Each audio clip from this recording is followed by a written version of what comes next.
अगर हम बात करें तो जो सीडीपी का वन शॉट है वो हम करेंगे कल या परसों में, क्योंकि कल ही कर लेंगे बेसिकली, ताकि आपका रिवीजन पूरा हो जाए। अगर आप मैराथन देख लेंगे तो हो जाएगा। ये कुछ मेमोरी बेस्ड क्वेश्चंस हैं।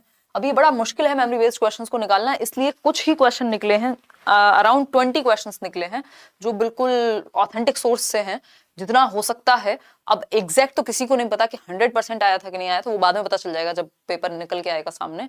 लेकिन ये पहली शिफ्ट के क्वेश्चंस मेमोरी बेस्ड हैं, जिसमें से कुछ के तो ऑप्शंस भी नहीं पता हमें, कुछ को ट्रांसलेट कराया गया है। ठीक, चलिए फिर कुछ 20 क्वेश्चंस करते हैं। ये टॉपिक्स आपके सेम रहेंगे, जो सिलेबस है उससे बाहर पेपर नहीं आएगा। थोड़ा बहुत लैंग्वेज में चेंज है जो आपको इस वीडियो में इन क्वेश्चंस में देखने को मिलेगा। ठीक है, चलिए फटाफट से समझते हैं, देखते हैं एक बार। लाइक शेयर सब्सक्राइब आप कर दीजिएगा, अब तो पेपर का टाइम है। तो क्वेश्चन नंबर 1 है आपका, पढ़िएगा फटाफट से क्वेश्चन नंबर 1 को। ये मेनली हिंदी में ही मिल पाए हैं क्वेश्चंस, जिनको ट्रांसलेट कराया गया है। निम्नलिखित में से कौन सा बाल केंद्रित शिक्षण और अधिगम से संबंधित नहीं है? Not, which one of the following is not related with child centred teaching and learning. ठीक है, अगर हम बात करें तो अनुभव पे आधारित होती है, बात हमें पता है। Child centred education, progressive education जो बात करते हैं, जॉन डुई, जिसमें सब मिलकर के सीखेंगे, या फिर बच्चे को एक्टिव रखा जाएगा। बच्चा क्या है, क्यूरियस है, क्रिएटिव है और लर्निंग एबिलिटी रखता है। ये 3 चीजें चाइल्ड सेंटर्ड एजुकेशन फॉलो करती है। बच्चा बाय नेचर क्यूरियस होता है, सीखने की क्षमता रखता है, क्रिएटिव होता है और लर्निंग एबिलिटी के साथ पैदा होता है, मतलब सीखने की क्षमता उसमें है। ठीक, इस बात को हम मान के चलते हैं। चाइल्ड सेंटर्ड एजुकेशन इन 3 चीजों को मान के चलती है। बाकी आपने अगर ये मैराथन ली है तो पता होगा। तो आंसर क्या है? समग्र विकास पर जोर, एम्फेसिस ऑन होलिस्टिक डेवलपमेंट। बिल्कुल सही बात है, क्या बुरी बात है इसमें? ठीक, अगर हम बात करें स्वयं शिक्षा पर जोर, हाँ यहाँ पे सेल्फ लर्निंग भी होगी। लेकिन डी ऑप्शन जो है कक्षा कक्ष अधिगम पर जोर, यानी सिर्फ एम्फेसिस ऑन क्लासरूम लर्निंग, जो क्लास में सिखाया जा रहा है सिर्फ टोटली उसी पर डिपेंडेंट है, ऐसा नहीं होना चाहिए। देखिए, कक्षा कक्ष अधिगम पर जोर यानी emphasis on classroom learning should not be the aim. ठीक, एक्टिव होना है बच्चे को, सबसे ज्यादा एक्टिव, वो एक्सपीरियंस से सीखने की बात होती है यहाँ। ठीक, एक्टिविटी करके सीखने की बात होती है। आगे बढ़ेंगे नेक्स्ट क्वेश्चन पे, देखिएगा एक बार। नेक्स्ट क्वेश्चन देखो एक बार, क्वेश्चन नंबर 2, मानव व्यक्तित्व परिणाम है। अब थोड़ा सा भाषा को चेंज कर दिया, नहीं तो बात तो कुल मिला के वही कही जा रही है। मानव व्यक्तित्व परिणाम है, किसका मानव व्यक्तित्व? कह लीजिए ह्यूमन पर्सनैलिटी, ह्यूमन डेवलपमेंट, या खाली डेवलपमेंट लिखा होता तब भी बात यही थी। ठीक है, बात human personality is the result of पालन पोषण और शिक्षा। भाई पालन पोषण और शिक्षा किस में आ जाते हैं? नर्चर में ही आ जाते हैं, पोषण में ही आ जाते हैं, एनवायरमेंट में ही आ जाते हैं, अलग थोड़े ही है। ठीक, हेरिडिटी और एनवायरमेंट है इक्वेशन जो वुडवर्थ ने कहा है कि विकास परिणाम है किसका? हेरिडिटी एंड एनवायरमेंट, यानी गुणनफल है किसका? आनुवंशिकता और वातावरण, जिसमें दोनों बराबर के हिस्सेदार हैं। आनुवंशिकता और वातावरण की अंतःक्रिया, हाँ इंटरेक्शन बिटवीन बोथ, ये बात हम कह सकते हैं। केवल वातावरण नहीं कह सकते, केवल आनुवंशिकता नहीं कह सकते, तो इंटरेक्शन। ये तो क्वेश्चन हर बार रिपीट होता ही है ना, इसमें कोई इसको बदल नहीं सकता। आगे बढ़ते हैं नेक्स्ट क्वेश्चन पे। नेक्स्ट क्वेश्चन है अपना क्वेश्चन नंबर 3, शिक्षा के संदर्भ में समाजीकरण से तात्पर्य है। Socialisation in the context of education means, भाई एजुकेशन के कॉन्टेक्स्ट में अगर हम बात करें सामाजीकरण, जो कि एक अपने आप में एक टॉपिक है, 1 से 2 नंबर में मिनिमम पूछा जाता है। तो अगर हम बात करते हैं किसकी? समाजीकरण की, तो आंसर कौन सा सही होगा? 3 ऑप्शंस में से, 3 ऑप्शंस में से कौन सा आंसर सही होगा? तो शिक्षा के संदर्भ में समाजीकरण से तात्पर्य क्या है?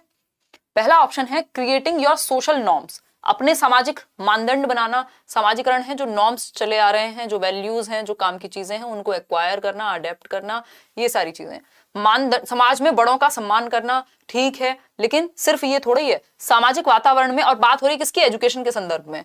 सामाजिक वातावरण में अनुकूलन और समायोजन करना, या सामाजिक मानदंडों का सदैव अनुपालन करना। सदैव नहीं होता कि अगर समाज में कुछ गलत हो रहा है तब भी आप अनुपालन किए जा रहे हैं सोशलाइजेशन के नाम पे।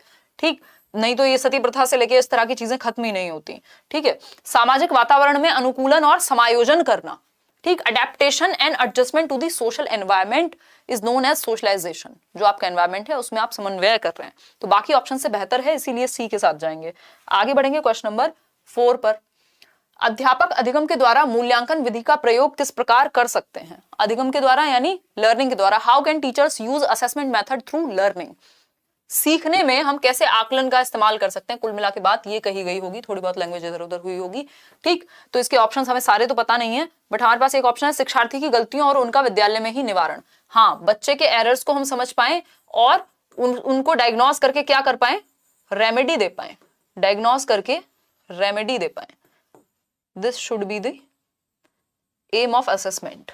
ठीक, तो ए ऑप्शन है हमारे पास, एक ही ऑप्शन है, तो इस बात को हमें समझना है। ये हमेशा बच्चे की गलतियां हो या फिर बच्चे का असेसमेंट हो, वो इसलिए होता है ताकि फीडबैक मिल सके, इंप्रूवमेंट का पता चल सके, प्रोग्रेस का पता चल सके, इसीलिए हम क्या कराते हैं, असेसमेंट कराते हैं। प्रोग्रेस का पता चल सके, इंप्रूवमेंट हो सके, फीडबैक मिल सके, रेमेडी दे सके, गैप्स का पता लग सके, इसलिए आकलन होता है। क्वेश्चन नंबर 5 देखिए, जो जजमेंट के लिए होता है वो क्या कहलाता है, समेटिव असेसमेंट, और जो फीडबैक के लिए या गैप का पता करने के लिए वो formative.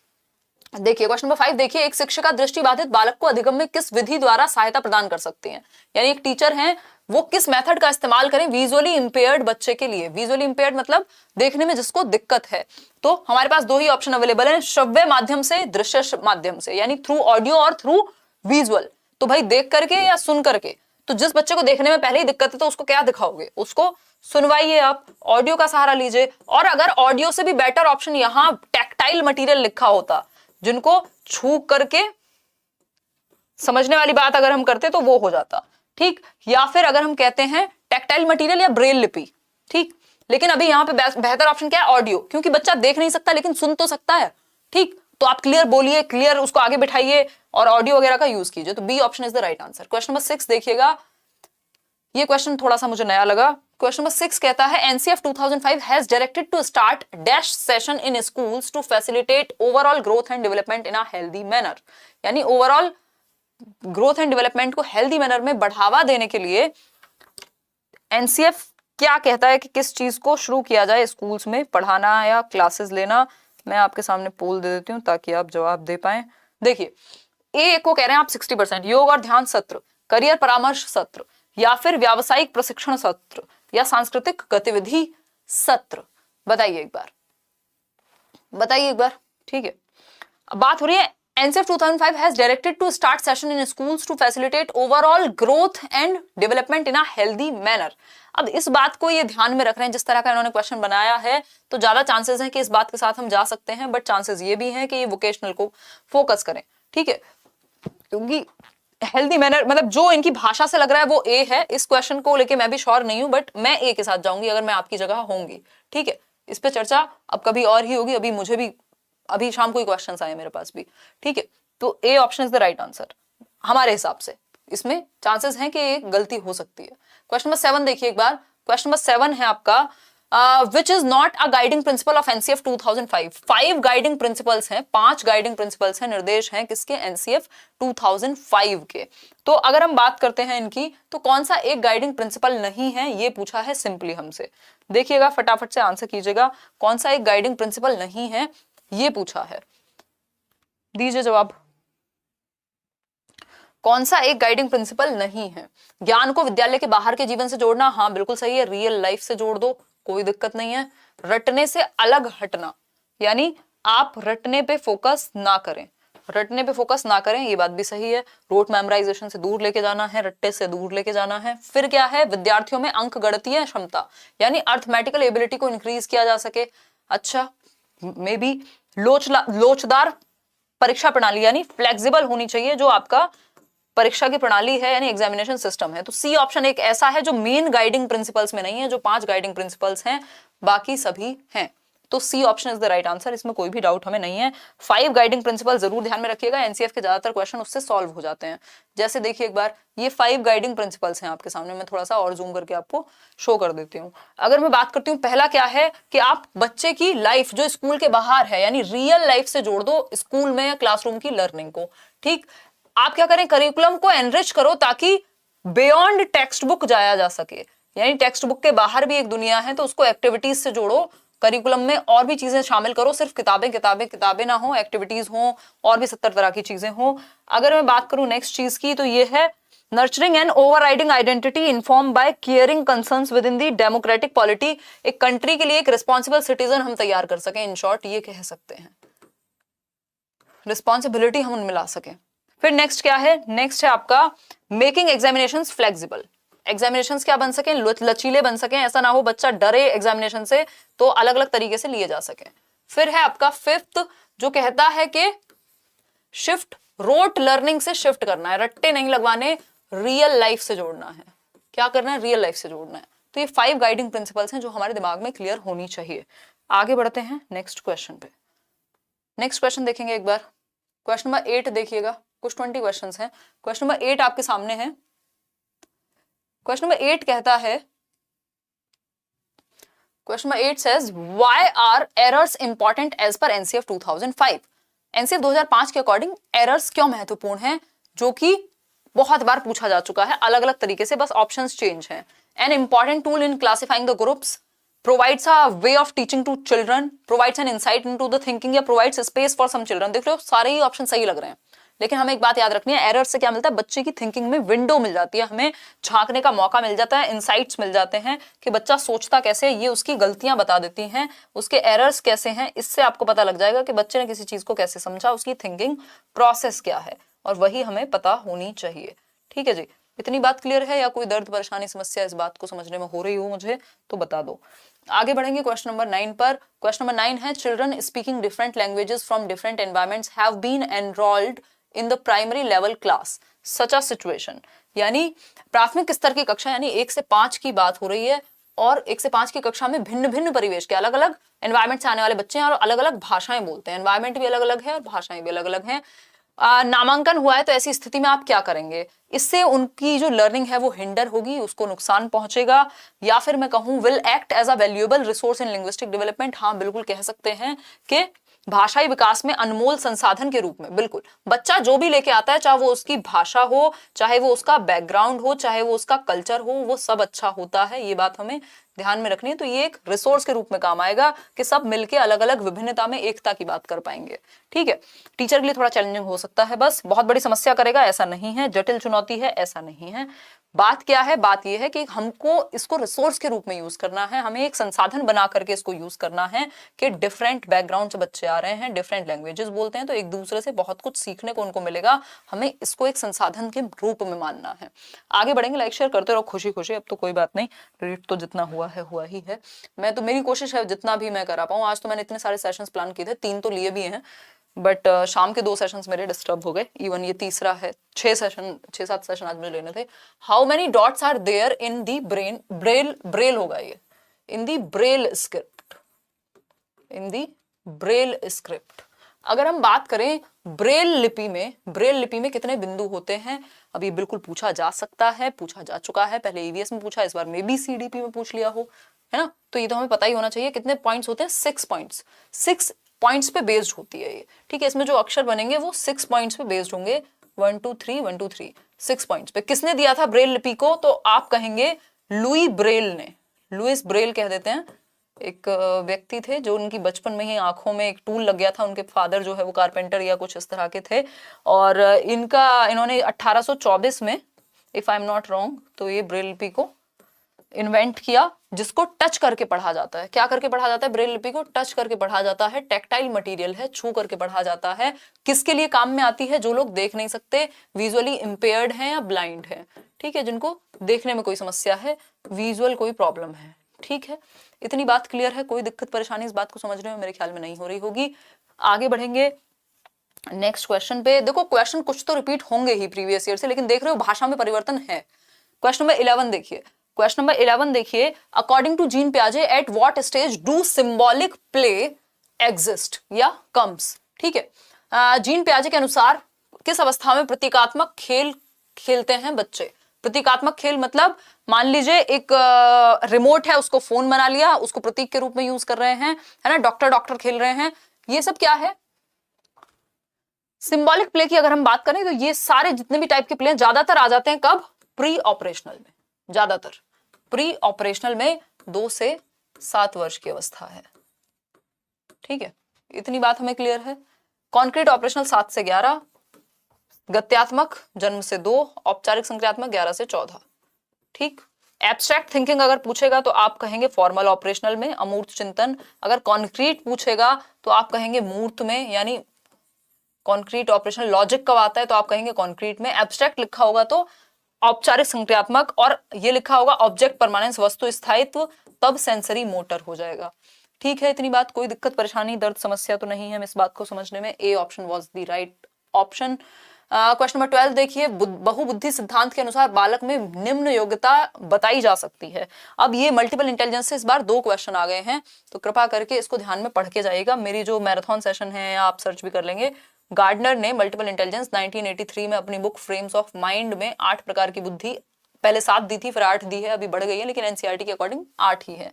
Frames of mind Harvard gardener का ये है, फ्रेम्स ऑफ माइंड, जिसमें वो कहते हैं कि सब में अलग अलग प्रकार की बुद्धि हो सकती है, अलग अलग क्षमताएं हो सकती हैं सीखने की। ठीक है, हार्वर्ड गार्डनर। ठीक, नेचुरलिस्टिक इंटेलिजेंस इसका एक पार्ट है। और अगर मैं बात करूं काइंस्थेटिक, जिसमें बॉडीली काइंस्थेटिक होता है, इसके अलावा म्यूजिकल इंटेलिजेंस इसका पार्ट है। इसके अलावा इसमें लिंग्विस्टिक इंटेलिजेंस, इंटरपर्सनल, इंट्रापर्सनल, ये सब हैं। देखिए एक बार, can be performed in abilities through multiple intelligence, ये बात यहाँ सही लग रही है कि बहुबुद्धि के द्वारा योग्यताओं में निष्पादन किया जा सकता है। अलग अलग फील्ड में अलग अलग लोग अच्छे हो सकते हैं, बाकी के ऑप्शन हमें पता नहीं, बट हमें ध्यान रखना है कि लोग मोर देन वन वे में बेहतर हो सकते हैं, या इन मैनी वेज लोग इंटेलिजेंट हो सकते हैं, अलग अलग प्रकार की बुद्धि लोगों में हो सकती है। इसका जो क्रिटिसिज्म है वो ये है कि इसके एम्पेरिकल एविडेंस कम है, और दूसरा कि आईक्यू टेस्ट के द्वारा इसको मापा नहीं जा सकता, या ये मियर टैलेंट्स भी हो सकते हैं। इसको क्रिटिसाइज किया गया है इन बातों पे कि 8 प्रकार की बुद्धि की जगह ये 8 प्रकार के कुछ टैलेंट्स भी तो हो सकते हैं। अब है 13th क्वेश्चन, कोहलबर्ग के अनुसार नैतिक विकास होता है। अब ये भी कंप्लीट नहीं है हमारे पास question. According to Kohlberg moral development is, मैं चाहती तो कुछ भी टेढ़े मेढ़े ऑप्शन सामने लिख सकती थी यहाँ। ठीक, अगर हम बात करते हैं कि कोहलबर्ग के अनुसार मॉरल डेवलपमेंट इज यूनिवर्सल, देखो स्टेजेस यूनिवर्सल होती हैं, बाकी कल्चर का प्रभाव पड़ता है, तो ये सही हो सकता था। लेकिन अगर ऑप्शन में कॉन्टेक्स्ट या एज पर कॉन्टेक्स्ट दिया होता तब एज पर कॉन्टेक्स्ट होता, क्योंकि जिस संदर्भ में आप क्वेश्चन पूछ रहे हैं उसका प्रभाव पड़ता है किस पे, मॉरल रीजनिंग पे या मॉरल डेवलपमेंट पे। या फिर एक और चीज होती है जिसको हम कहते हैं कॉग्निटिव मैच्योरिटी, उसका भी प्रभाव पड़ता है किस पे, मॉरल डेवलपमेंट पे, संज्ञानात्मक परिपक्वता का, क्योंकि एज के साथ बच्चे की परिपक्वता संज्ञान की अलग होगी और उसी हिसाब से उसकी फिर मॉरलिटी भी चेंज होती जाती है। ठीक, तो अगर ऑप्शन में सिर्फ यही सबसे बेहतर था तो सार्वभौमिक लिखेंगे, तो पूरी दुनिया में स्टेजेस सेम होंगी। लेकिन अगर ऑप्शन में इससे बेहतर ऑप्शन था एज पर कॉन्टेक्स्ट या कॉग्निटिव मैच्योरिटी जैसा कुछ दिया था, तब सिंपल है आंसर वो हो जाएगा। तो आपको ये तो पढ़ के ही जाना होता है, वैसे भी पहले भी क्वेश्चन इस तरह का पूछा जा चुका है। क्वेश्चन नंबर 14 देखिएगा, ये बहुत प्यारा सा क्वेश्चन लगा मुझे। Before giving speech on teachers day, Raman practices by giving speech in front of mirror. Vygotsky described this activity as, देखिए एक बार, अगर हम बात करें शिक्षक दिवस पर भाषण देने से पहले, रमन एक बच्चा है जो दर्पण यानी शीशे के सामने अब भाषण देने का अभ्यास करता है। जैसे आपकी भी कोई स्पीच होती होगी तो आप मतलब बात करते होंगे घर पे, शीशे के सामने एक बार प्रैक्टिस कर ली कि hello friends this is Himanshi, है ना, इस तरह से। ठीक, तो वाइगॉस्की ने इस गतिविधि को क्या कहा है, तो वाइगॉस्की सिंपल सी बात है, खुद से ही बातें कर रहे हो शीशे में देख के, तो ये निजी भाषण है या प्राइवेट स्पीच है ना। और ये कब से कब तक होती है, याद आ रहा है कुछ, ये होती है कुछ 3 से 6 वर्ष के बीच में।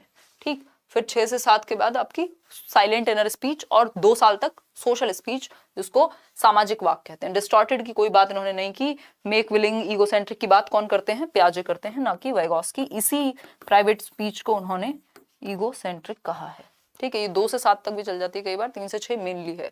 ठीक, 3 से 6 मेनली है, नहीं तो 2 से 6 भी लिख सकते हो आप इसको। क्वेश्चन नंबर 15 देखिएगा एक बार, the temporary assistance that a parent provides to a child for a task until the child cannot do so on his own, मतलब वह अस्थायी सहयोग, टेम्परेरी हेल्प, बहुत चिल्ला चिल्ला के समझाया है अलग अलग सेशंस में, जहां पे भी आपने पियाजे वाइगॉस्की मेरे द्वारा पढ़े होंगे, मेरे साथ पढ़े होंगे।